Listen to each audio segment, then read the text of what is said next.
How to disable looping in AudioMass.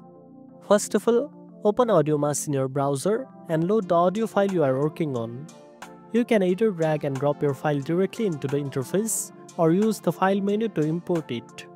Next, check if the loop feature is currently active. You will know it's on if the selected section of audio keeps playing on repeat when you press the play button. Now, look at the toolbar section at the top of the screen. There, you will find an icon with two opposite facing arrows. That's the loop toggle button. When you hover your cursor over it, it should display toggle loop. Click that icon once to disable looping. You will notice that the loop playback will stop and the audio will now play normally from start to finish. Alternatively, you can press the L key on your keyboard as a shortcut to turn looping off instantly. This is especially useful if you have been looping a section and want to continue editing without repeat playback.